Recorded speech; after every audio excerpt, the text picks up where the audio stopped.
Welcome, one and all, to the ABCs of Platonism, a tour through 26 core concepts from the most enduring and influential philosophical tradition of all time. So, let's cut to the chase and begin our ascent from the depths of Plato's cave, rising up from the mire of the body towards the sun of the sun itself, the very form of the good. We begin our journey with A for Arrheton, the unutterable. This refers to the absolute ineffability of the first principle, the one, which lies beyond all labeling, predication, multiplicity, and discursive thought. In the Republic, Book 6, Section 509b, the good is said to be beyond being, marking a point of philosophical apophasis when it comes to dealing with the one. Nothing can be said of it, for to do so would be to drag it down from its transcendent place of privilege into the realm of intelligibility. While Plato himself never used the term Arrheton explicitly, later Neoplatonists, especially Proclus and Damascus, employed it to define the supreme source of all reality, so radically transcendent that it is not even properly being, ousia, and thus not subject to comprehension, division, or participation in the normal sense. Nevertheless, all beings proceed from it and strive to return to it. This ineffability gives rise to the anagogic method, the ascent of the soul from sensible to intelligible things, from opinion to knowledge, and ultimately, from multiplicity to unity. B is for the beautiful, to kalon. The beautiful, or beauty itself, in Plato's metaphysics, is the most accessible of the divine forms or ideas, and serves as a pathway for the ascent of the soul. In the Symposium, Diotima guides Socrates up a ladder of love which begins with the admiration of physical beauty in individual bodies and culminates with the contemplation of beauty itself, eternal, unchanging, and not embodied in any particular object. Beauty here is not a mere psychological effect, but an ontological reality. It manifests the intelligible order within the world of becoming. Later Platonists, such as Plotinus, especially in Aeneid 1:6, interpret beauty as a visible trace of unity found in the intelligible realm, a reflection of the form's intrinsic symmetry and proportion. Proclus expands this to describe beauty as that which binds multiplicity to unity, rendering it not only epistemologically useful, but also cosmologically generative. While the Platonic dialogues never mentioned the theurgical use of beauty, later theurgists saw beauty as one of the synthemata, or tokens, through which the soul might awaken its memory and begin its journey back towards union with the unspeakable One. C is for cave. The allegory of the cave in Republic Book 7 is among the most iconic of Platonic myths. It portrays the unphilosophical soul as one imprisoned and chained up in a dimly lit cave, forced to behold a world of shadows and fleeting appearances, a soul which mistakes images of images for truth. The dramatic ascent of the prisoner into the light of the sun represents the anagogical turning of the soul from the sensible to the intelligible. The shadows dancing on the walls of the cave represent material things. The fire, the soul's internal faculties. The puppeteers, the cosmic powers that shape fate. And the sun that greets the bleary-eyed prisoner following his escape stands in as a symbol of the good, the very source of both being and intelligibility.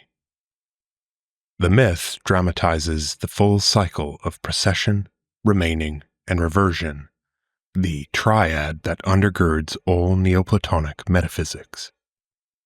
Here the soul's liberation is not just cognitive, but metaphysical, a recovery of its place in the intelligible realm. D is for demiurge. In the Timaeus, the most cosmological of Plato's dialogues, the demiurge, or divine craftsman, fashions the cosmos by looking up to the world of eternal paradigms, the realm of forms, and impresses their rational structure onto a receptacle, often interpreted as prime matter. Not to be mistaken with the malevolent demiurge of the Gnostics, who imprisons souls within a carnival of the senses on account of his own ignorance of the pleroma that lies above him. This demiurge is Zeus, or Jupiter himself, the artificer of the universe.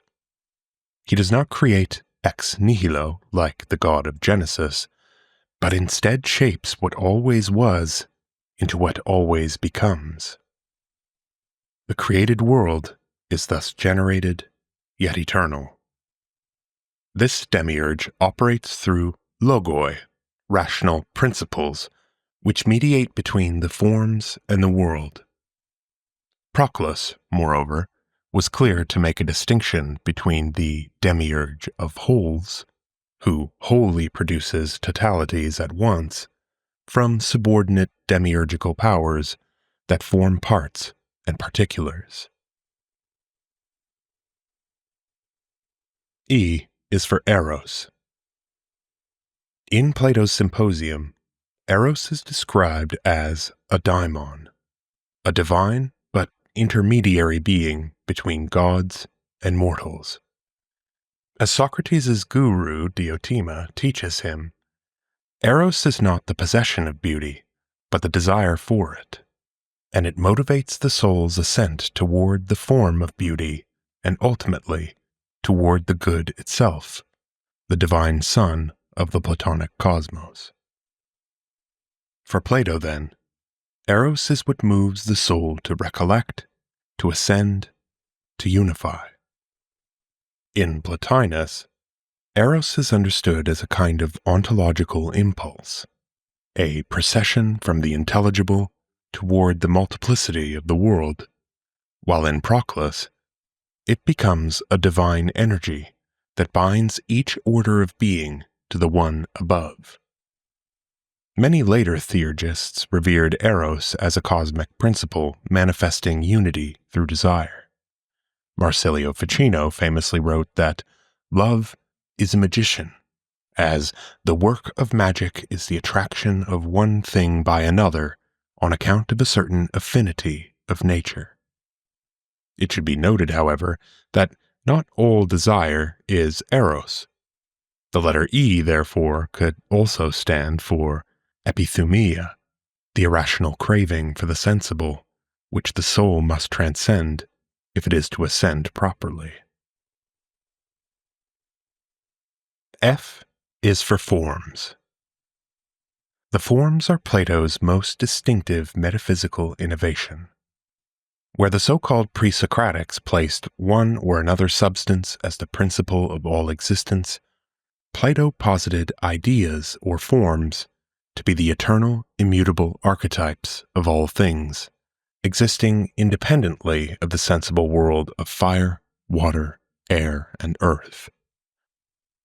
These forms are not mental constructs, but ontological realities, dwelling up in the intelligible realm and serving as the paradigms or blueprints for all becoming. Each sensible thing participates in its corresponding forms, though the precise mechanism of this participation was a matter of later metaphysical refinement.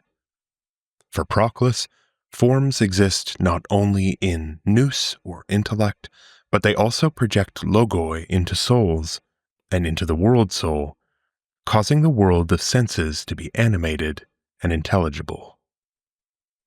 These forms are also ranked according to their proximity to the One.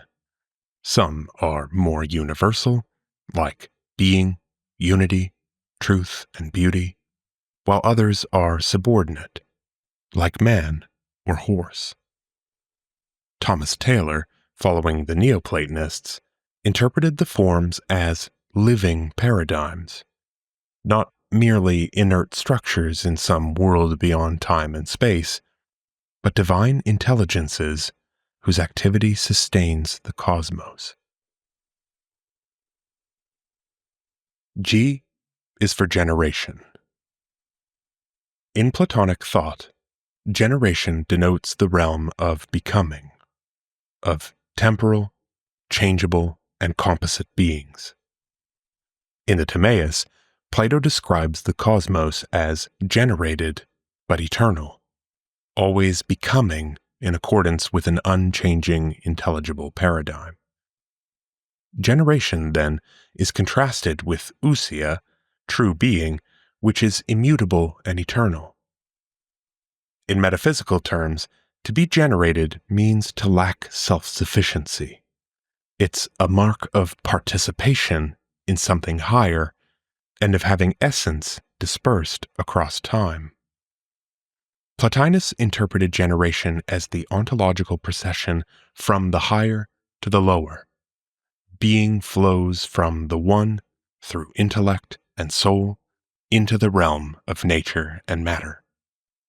For Proclus, generation was not a mere physical process, but a metaphysical unfolding, a manifestation of the divine within time, symbolically understood as the externalization of internal paradigms. He notes that fables and myths often use the language of birth and generation, like, say, the birth of Venus, to veil truths about ontological procession. In this way, generation becomes a cipher for the soul's descent into multiplicity, and its need for reversion back to the One. H is for hyparxis. Hyparxis is one of the most technical and nuanced concepts in Platonic metaphysics. It designates the highest and most stable mode of existence of any entity, its subsistence or foundational essence. It is the first and inmost expression of a being's reality prior to its activity, energeia, or potentiality, dynamis. Proclus calls hyparxis the summit of essence, and distinguishes it from ousia, essence, as the ontological root, or arche, from which a thing proceeds while remaining what it is. For example, the hyparxis of intellect is the pure unity of thinking and being. Of soul, it is self-motion and mediation. And of a god, it is its godhood prior to its specific function. Importantly, each hypostasis has its own hyparxis, and the term is essential to understanding how divine beings are distinct, yet unified. In humans, noose represents the hyparxis of the soul, its most divine and eternal aspect, through which it remains linked to higher orders. I is for intellect, or noose. Noose is the second hypostasis in the Platonian metaphysical hierarchy, below the One, but above soul. It is a realm of pure, noetic light, so to speak, where dwell the intelligible forms, existing in an eternal act of self-contemplation. In the Timaeus, this function is attributed to the demiurge, who looks to the intelligible and imposes its structure onto the material cosmos. Nous does not reason discursively. It grasps all things simultaneously and indivisibly in their utter fullness. Plotinus calls nous being itself because it both is and thinks the forms, and thinking and being are one in it. For the rational soul, participation in noose is the goal of all Pythagorean, Platonic, and Hermetic philosophy. To awaken this inner intellect is to return to the divine. As Thomas Taylor notes, noose in the human soul is the summit of dianoia, discursive reasoning, and is that power by the light proceeding from which we perceive the truth of axioms. J is for justice. Justice in the Republic is defined as each part of the soul doing its proper work, reason ruling, spirit supporting, and appetite obeying. This microcosmic order is reflected in the macrocosmic structure of the justly ordered city, where rulers, that is, philosopher kings, guardians, and producers, or artisans, each fulfill their natural function without stepping out of their allotted bounds. For Plato, justice is harmony, inner and outer, ethical and political. In Neoplatonic philosophy, especially in Proclus's commentary on the Republic, justice is a kind of divine attribute. It is the metaphysical principle by which each being receives what is proper to it in the great chain of being, to use a 20th century anachronism. It is the right relation between wholes and parts, and the measure according to which beings participate in higher causes. Justice ensures that participation does not lead to confusion or disorder. In this sense, justice is not merely moral, but ontological. It is the proportion, harmony, and appropriateness that governs all reality. K is for cosmos. The term cosmos originally meant order or adornment, and in Plato's Timaeus it comes to denote the entire visible universe, structured, ensouled, and divine. The cosmos is not a chaotic assemblage, but a single living creature, generated by the demiurge according to the eternal forms. Its body is composed of the four elements, and its soul, inserted between the same and the different, is the world soul, the mediator between the forms and material reality. The Neoplatonists saw the cosmos as a hierarchically structured whole, reflecting the intelligible realm through symbolic correspondence or analogy. Everything in the cosmos has its place, purpose, and participation in the divine logoi. For Plotinus, the cosmos was the image of intellect, while for Proclus, it was a system of divine symbols. According to Taylor, the cosmos is the final visible expression of a divine triad: being, life, and intellect. L is for logos. In the Platonic tradition, logos has a broad range of meanings: reason, speech, proportion, cause, and mediating principle. In the Timaeus, the demiurge creates according to logos, meaning in accordance with rational structure, symmetry, and the eternal forms. For the Stoics, logos became the immanent rational ordering principle pervading the cosmos, but for the Neoplatonists, it retains its Platonic identity as the mode through which the intelligible is made manifest in the sensible. Logoi are the formative reasons implanted in all beings. They are the patterns through which forms are actualized in the soul, nature, and matter. In Proclus, the logoi are present in every divine order and govern participation. Human reason, logos, reflects this structure by its ability to discern, order, and interpret reality. For Taylor, logos is both the principle of understanding and the inner cause of becoming. It is through Logos that the soul ascends to noose, and through which the gods communicate their presence. M is for monad. The monad, from monos, one, refers in Platonic metaphysics to the principle of unity underlying multiplicity. In arithmetic, it is the indivisible unit. In ontology, it is the first cause within any series.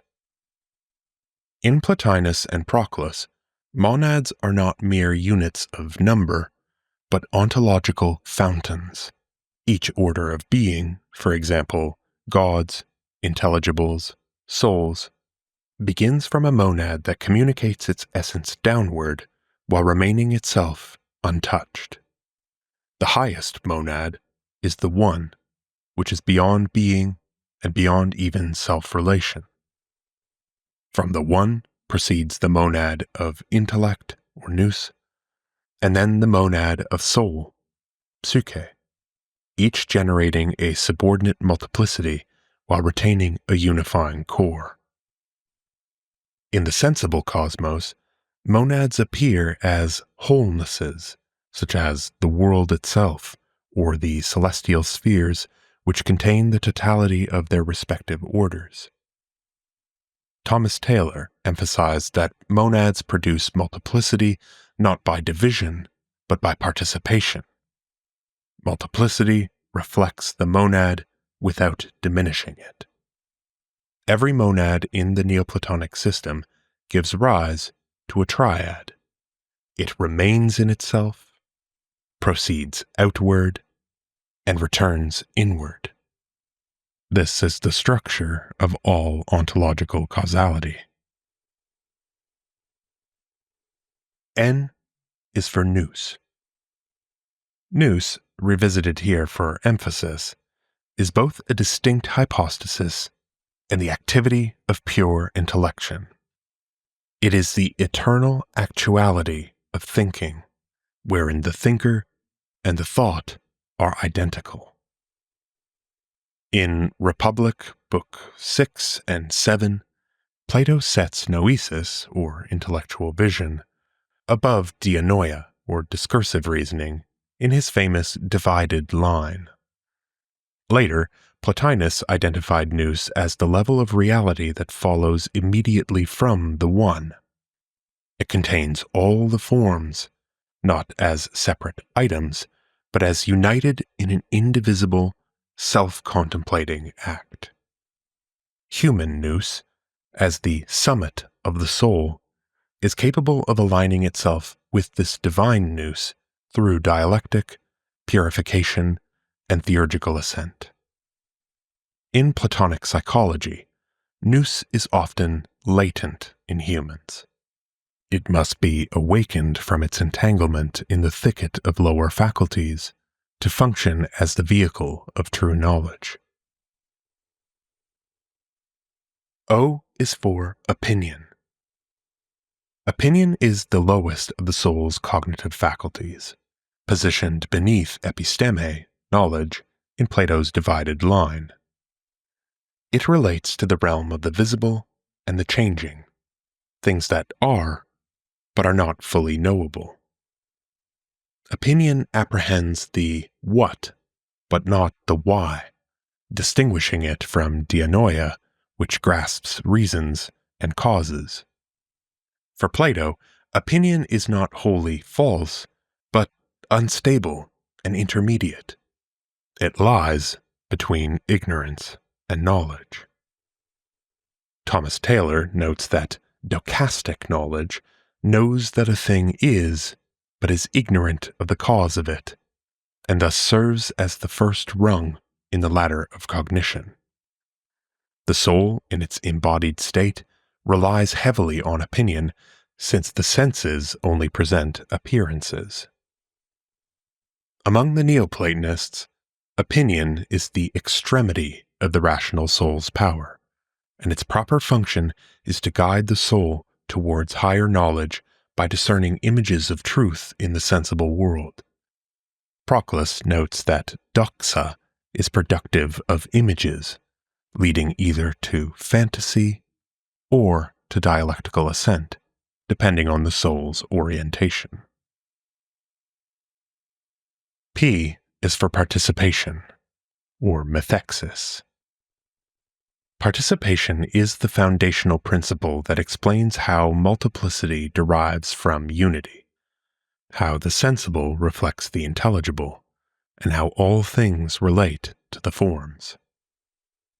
In dialogues like the Phaedo and the Parmenides, Plato introduces the idea that sensible objects are what they are by participating in unchanging forms. A beautiful object is beautiful because it participates in the form of beauty.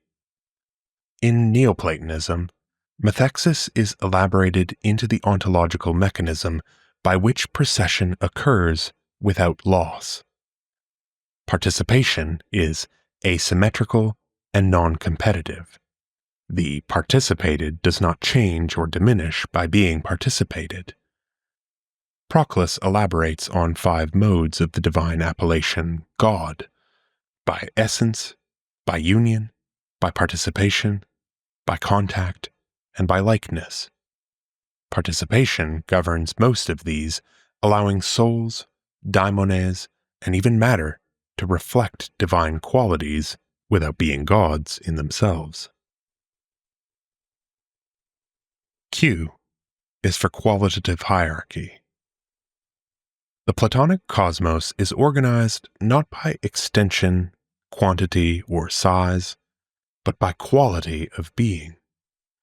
Higher beings are more unified, self-sufficient, and causally fertile than lower ones. This metaphysical ranking, sometimes implicit in Plato and explicit in Neoplatonism, is the vertical axis of the great chain of being. At the summit is the one which is beyond all being. Next is intellect, then soul, then nature, and finally matter. Each level is more fragmented and less causally potent than the one above. Taylor emphasizes that this qualitative order reveals the cosmos to be a hierarchy of participation, not a flat field of equals. This view, of course, stands in contrast to modern egalitarian ontologies.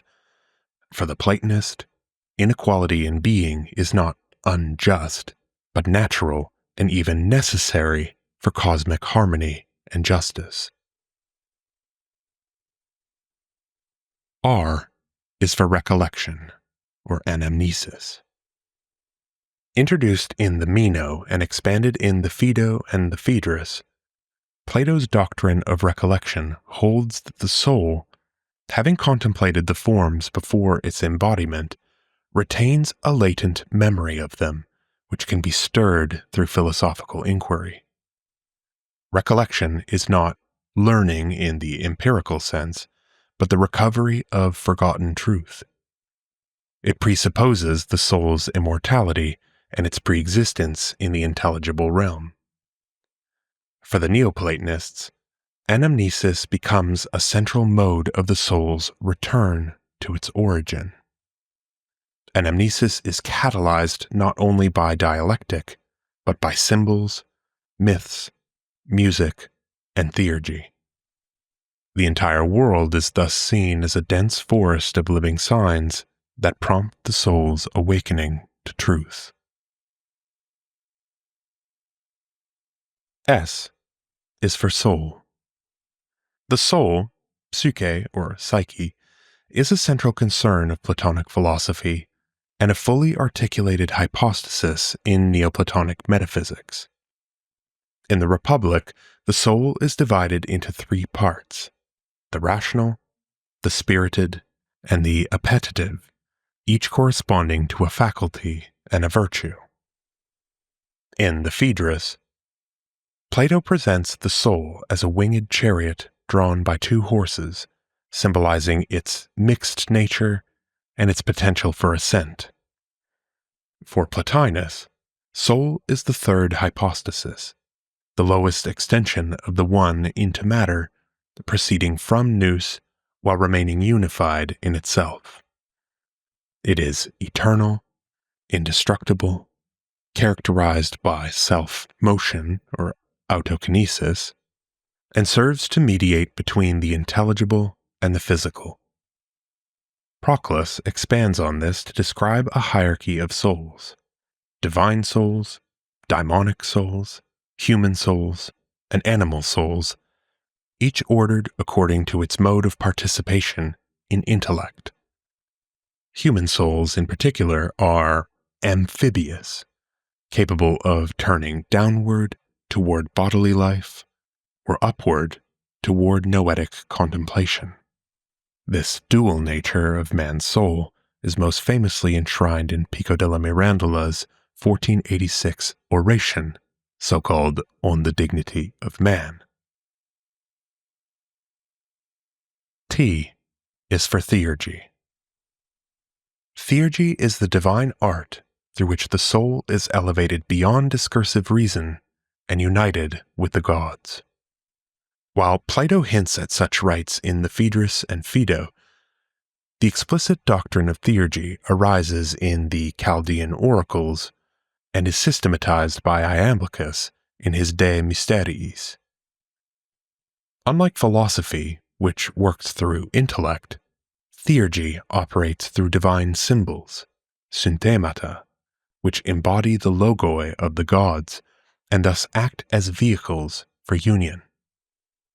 Theurgic rituals, often involving invocations, purifications, and sacrifices, reorient the soul, restore its divine memory, and overcome the limitations of the lower rational faculties.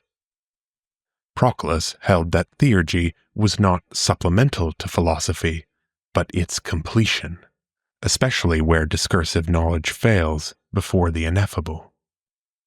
Taylor, who advocated for a theurgic revival in the 18th and 19th centuries, described it as that religious operation which deifies the soul as far as is possible for man. Note that Theurgy among the late antique Platonists like Iamblichus was explicitly distinct from magic or sorcery. It is a sacred science of pious religious action grounded in ontological participation and divine causality. But throughout the Middle Ages, following what I call the philosophical turn in magic, these two conceptual categories became inextricably intertwined, as we can see in astromagical works like Picatrix. U is for unity, or henosis. Henosis, or mystic union, is the telos, or goal, of the Platonic philosophical and theurgical life. It denotes the soul's return to its source, the One, through purification, recollection, and ultimately, the silence of apophasis. In Plotinus, union with the One is a non-dual experience in which subject and object dissolve. It's an ecstatic moment beyond thought, beyond self-awareness, and even beyond being itself. Proclus took this even further and presented henosis as a fundamental principle active at every level of being. Each entity unifies its own multiplicity, and unity is the source of its existence. Theurgical henosis involves participation in the henads, that is, ones or unities, or the gods themselves, each of whom is a mode of divine presence beyond intellection. Taylor explained henosis as the final stage in the soul's ascent, where the One is no longer contemplated, but become, in a manner beyond all affirmation and negation, not unlike the mystical theology of Dionysius the Areopagite, itself also derived from Proclean thought. Note: henosis is not annihilation, though it is sometimes referred to as such in poetic language. Rather, it is the fulfillment of identity through return. It is the most real form of existence because it is the most unified. In Latin Christian Platonism, it is called felicitas, or perfect happiness. V is for virtue. In the Platonic dialogues, virtue is defined as the excellence or proper functioning of the soul. The Republic enumerates the cardinal virtues, wisdom, courage, temperance, and justice, as states of the soul aligned with its tripartite structure. Virtue is both ethical and metaphysical, a way of aligning the microcosm, the soul, with the macrocosm, the cosmos. In Neoplatonism, virtue is developed along a hierarchy. Civic virtues, which regulate social life, purificatory virtues, which liberate the soul from passions, contemplative virtues, which align the soul with the intelligible, and paradigmatic virtues, which imitate the gods. Iamblichus defined prudence, or phronesis, as the virtue that makes the soul godlike, the means by which it perceives the divine order in all things. And for Proclus, every virtue is the reflection of a divine paradigm. So to act virtuously is to harmonize one's life with the logoi of higher realities. In this framework, virtue is not the end of life itself, as the Stoics maintained, but a means for the soul to reascend to the divine. W is for wholeness. Wholeness here refers not merely to totality in the arithmetic sense, but to ontological wholeness, a principle that imparts unity to multiplicity and endows a system with integrity. In the Timaeus, the cosmos is called a zoon holon, a living whole. A whole is not reducible to its parts. It precedes them and causes them to be what they are. Divine wholes, such as noose, the world soul, or a species, are monadic and unifying. Thus, every true whole, according to Platonism, remains in itself, proceeds into parts, and draws them back into unity. Taylor explains that wholeness is the proper object of the contemplative soul. It is only by grasping things according to their wholes that one perceives their place in the intelligible order. X is for xenoi. In Greek, a xenos refers to a guest or stranger, but in Plato's dialogues, the term symbolically carries philosophical and esoteric significance. The Eleatic stranger in the Sophist and the Statesman is not merely a foreign speaker, but a bearer of a higher dialectical method, one who initiates a new level of inquiry. Neoplatonists interpret the soul itself as a xenos in the body, a divine guest, like Odysseus in the halls of King Alcinous, temporarily dwelling in the sensible world, but oriented towards its noetic homeland. Proclus uses this imagery to stress the soul's exile and return, its wandering through matter, and its invitation to the banquet of the gods.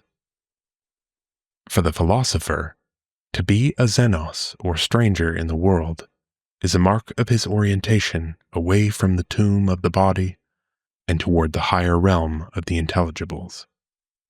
In this view, philosophy is a hospitality or guest friendship extended to the stranger within us, our divine soul forgotten in a foreign land.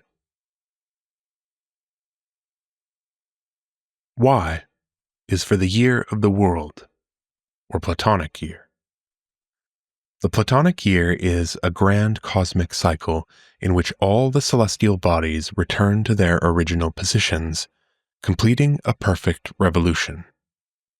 While not mathematically defined by Plato himself, the concept appears in the Timaeus as the perfect year, and later authors like Cicero and Macrobius elaborated it under Stoic and Neoplatonic influences. Symbolically, it represents the periodic return of the cosmos to its archetypal state through a cycle of apokatastasis, or restoration. Like the macrocosm of the world, however, the microcosm of the soul also undergoes these sorts of periodic revolutions, descending into bodies and ascending again through memory and purification. The Platonic year is a temporal reflection of eternity, a moving image of the eternal order visible in the heavens. It is through this understanding of time that astrology and sacred time acquire a metaphysical dimension as indicators of the soul's path through the cosmos and beyond. Z is for Zoe. Zoe means life, not merely biological activity, but the metaphysical principle of self-motion, continuity, and presence. In the Timaeus, the cosmos is described as a living creature because it is animated, from the Latin word for ensouled, by the world soul. Life is thus not limited to organisms, but is an ontological attribute of all beings that participate in psyche and noose. Plotinus treats life as a divine procession, the life of the soul from intellect, and the life of the intellect from the one. So there you have it. Thus concludes our journey through the ABCs of Platonism. My hope is that each of these terms might serve to shed some noetic light on the hierarchical, symbolic, and participatory cosmos laid out by the Platonic tradition. I wanted this to be more than just a lexicon, and instead serve as a kind of initiatic ladder for those attempting to make sense of the tradition.